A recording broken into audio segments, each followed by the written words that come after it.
Now, Fiona, you've talked a little bit about this already, but you know, your works are big and they have a really big presence, and it's hard not to imagine what you would be doing to create those movements on the piece. And I'm just wondering if you could talk to this art piece and explain a little bit around what moves through you when you're making these lines, and then how does that stimulate what you do and what you don't do. It's related to the gesture, the offering of emotion. So when you're putting down paint, you're offering a speed with each mark, you're offering the texture, you're offering the touch, and it's a transference of emotion. So that's where it becomes transcendental, because it has its own energy. So with this work, Spring Snow, it started off like Rite of Spring, which is another painting in this space, which I did a lot earlier,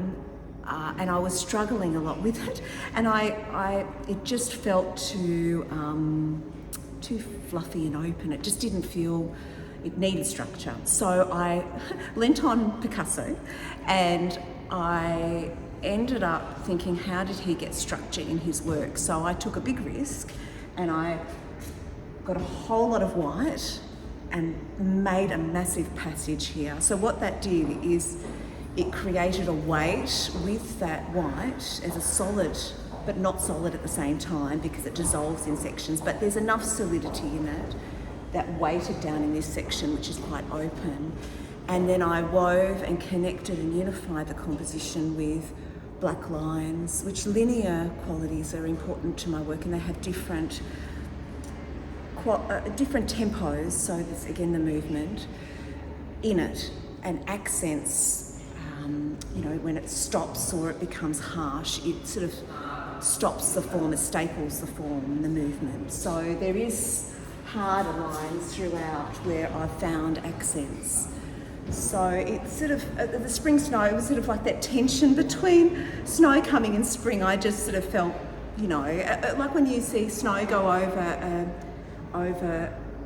a lawn, or there's pockets of colour coming through the snow. I thought that would be an interesting way of describing this work, because this is covering the colour that's popping out throughout sections. So it just takes a lot of energy, as you said, to create the work, and a lot of sitting with the work, not knowing what the result is until you kind of go, okay, this is, you open up a book and you go, oh, Picasso's given me the essence, so thank you very much.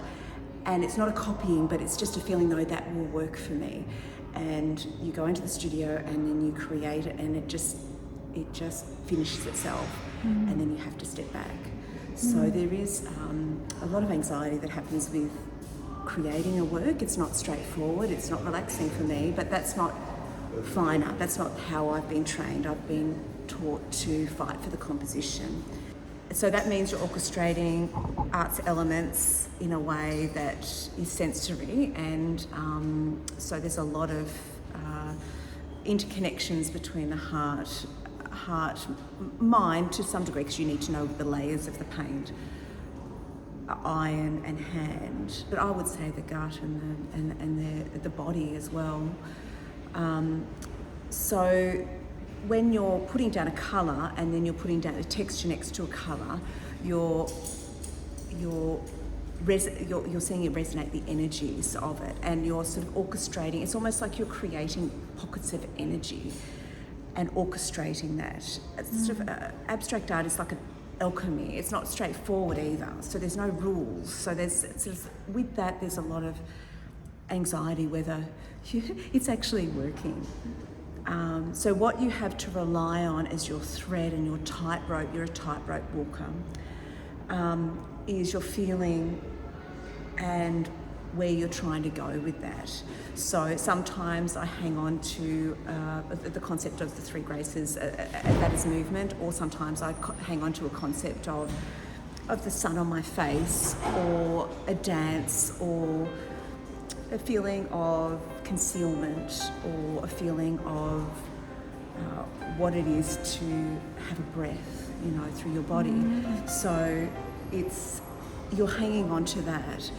and all the interactions, however it happens, has to be, it's like a growth, it's a teasing out process. It relates to that. Yeah, so it's very circular. The way I work is very circular. So it's not pre-planned, as I said, and it's very, very sensory. Like it's honest and real, and that's going to have to be enough. Yeah, and embedded in the work. Yeah. Yeah, beautiful.